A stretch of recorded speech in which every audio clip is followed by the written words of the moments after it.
Hey friend, welcome back. My name is Matt Finch, and in this video, you're going to learn why I fired my AA sponsor. That is, why I told my Alcoholics Anonymous sponsor that he was no longer my sponsor. I officially broke up with him, and here's why. But before I do, a little disclaimer that I absolutely love the program of Alcoholics Anonymous. I think it's a wonderful resource that has helped probably more people than all the other resources combined. I also think some of the members of the program become a little bit too into it, and then they police other people's recoveries based on whether they think they're doing it by the big book or not. I call these AA police and big book thumpers, and it just so happens that my AA sponsor was one of these AA police. Not as severe as some of the AA police, but severe enough that finally there was the straw that broke the camel's back, so to speak. When I first started going to AA, I went to 90 meetings in 90 days, and I was getting a lot of value from it. It still didn't seem like a good long-term fit for me. I just didn't want to be a part of that program long-term, but it has been there throughout the years at times where I really needed it. So I can't say enough good things about AA, but I can definitely do some criticism when it comes to imperfect people, just like myself, I'm imperfect too, trying to make a totally dogmatic recovery program based on a book that was written almost 100 years ago now. So the first time I almost fired my AA sponsor, he told me that maybe I needed to go do some more research out there, meaning that was a code phrase for maybe I needed to go out and see if I could control my drinking again. And he would often say these types of weird things that I was really wondering, like, should he be saying that? Maybe you're just not convinced. Maybe you should go do some more research. Basically recommending that I should go, see if I could control my drinking and then come back to him once I failed. But, a lot of people won't even survive relapses like that when they have some sobriety, some recovery, and then they return to active drinking. So anyways, the straw that broke the camel's back was when I had not been to AA for a long time. I had been in and out of the rooms trying to do it different ways, my way, AA, NA, alternating between all these different hybrids. And my sponsor called me up and asked me if I wanted to go to a meeting. I said, sure, why not? It had been months by then. I wasn't drinking alcohol. I was doing things like prescription Valium and some cannabis here and there, but really it was mostly just prescription Valium for generalized anxiety disorder and panic disorder. So anyways, I get to the 5:30 p.m. evening meeting, and after the meeting's over, it was a pretty cool meeting, and after the meeting was over, my sponsor comes up to me and he goes, hey man, I need to talk to you alone. So then he takes me into this part of the street where there was nobody listening to us. It was away from the other AA members that were outside and chatting kind of the meeting after the meeting. And he said, hey, I heard a rumor. I want you to tell me if it's true or not. I said, oh, okay, what's that? And he goes, I heard you're on the M&M program. And I had never heard of anything called the M&M program. I'm like, what is that, methadone maintenance?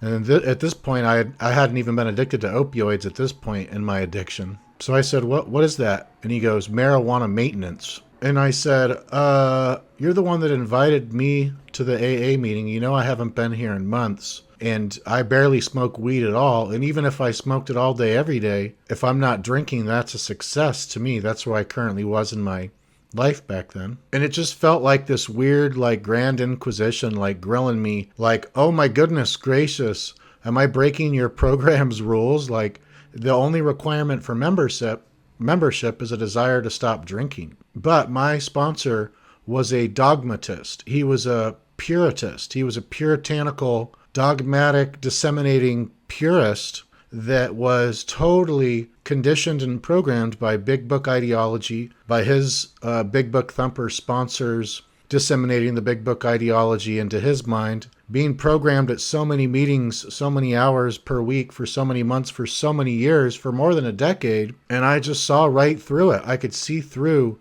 how the program, while it does help a whole lot of people, you can never take that away from it. AA has saved so many lives and relationships and careers and families and much more. But there's so many members that I have seen over the years, many different meetings in different cities, that there are a lot of what I call AA police. That's a pretty common term. Big book thumpers, I call them the big book ideology dogmatic disseminators of the ideology. So they have nothing but the best interest in mind, I'm hoping. But the shame tactics, the kind of grilling me like I was doing something dirty, like I was doing something bad, when my sponsor told me, "Hey, heard you're on the M&M program," like it was like shh. And I just realized that, this program is not for me. It never was. It was great to save my ass when I didn't know what else to do, when I was brand new, when I needed to be around other people that knew what I was going through and that I thought that wouldn't shame me. Then it turns out that depending on your sponsor, people are imperfect, of course. And so it turns out that I outgrew my sponsor and I outgrew AA. That's the short end of the story is I simply never really resonated and fit in with the program, nor did I ever want to. And, by my sponsor doing these things over the years, well, maybe you should go do some more research.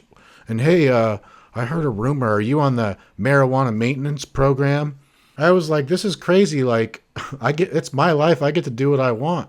Just because I came to AA one time for 90 days or whatever, when I was 24, that doesn't mean that for the rest of my life from the age of 24 onward that I have to be diehard AA. Otherwise, I'm going to go to jails, institutions, or death. Now, what's more common than doing what I did, which is officially firing my AA sponsor, what I've also heard is that AA sponsors nowadays are firing their sponsees.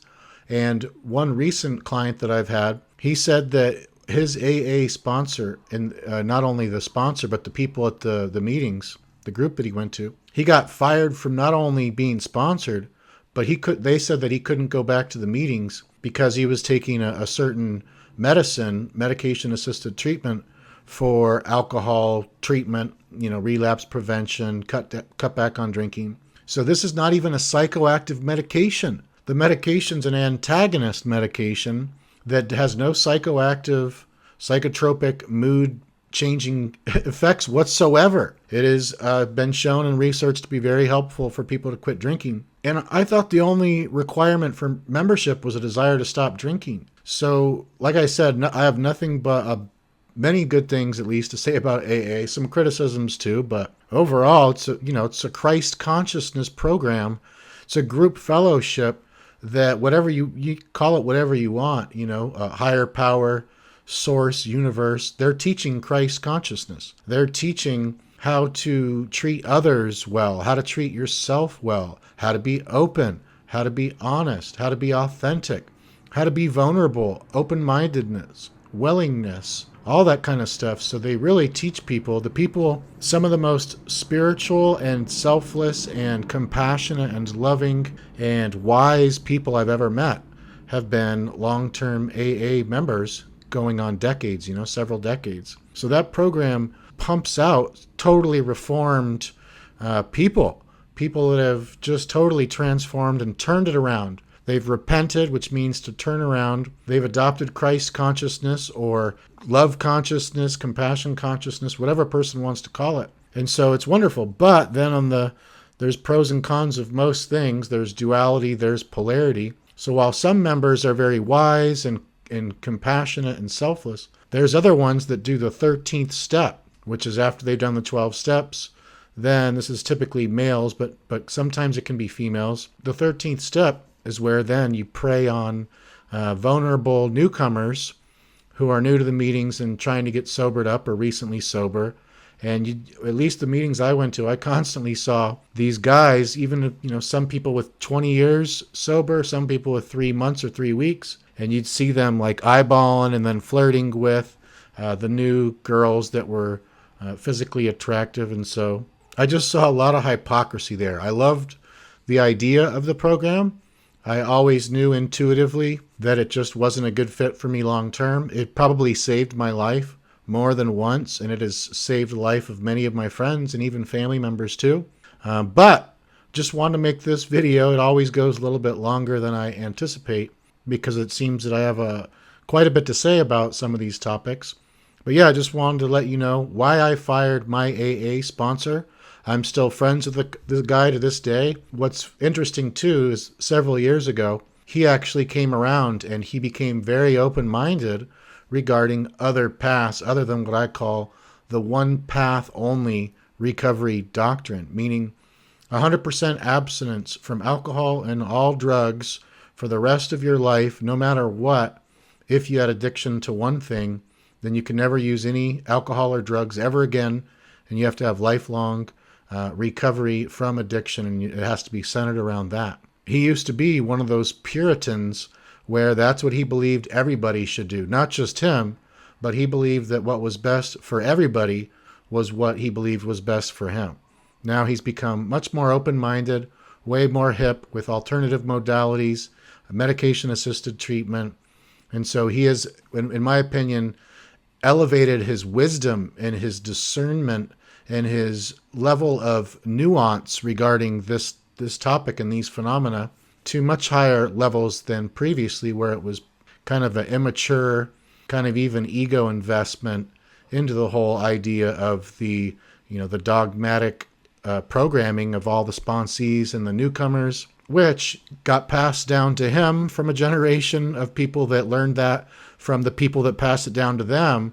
So this goes back decades and decades and decades. And anyways, I've rambled on for long enough. So with that being said, thanks so much as always, and take good care of yourself. Hi, my friend. Matt Finch here, introducing the extraordinary flagship program created by Chris Scott, the founder of Fit Recovery. This is a one-of-a-kind online program for dominating alcohol through biochemical optimization, mindset, and more. Why continue to test out trial and error when you could follow a powerful and proven 100% customizable system? Get instant access to over 20 hours of step-by-step video instruction, the ability to ask your questions of Chris Scott and his head coach Matt Finch, that's me, and the rest of the life-changing and transformation-catalyzing features and benefits included in the program. To learn more, read or watch testimonials, and get started, visit fitrecovery.com/course. And to save an additional $25, use coupon code 444 at fitrecovery.com/course.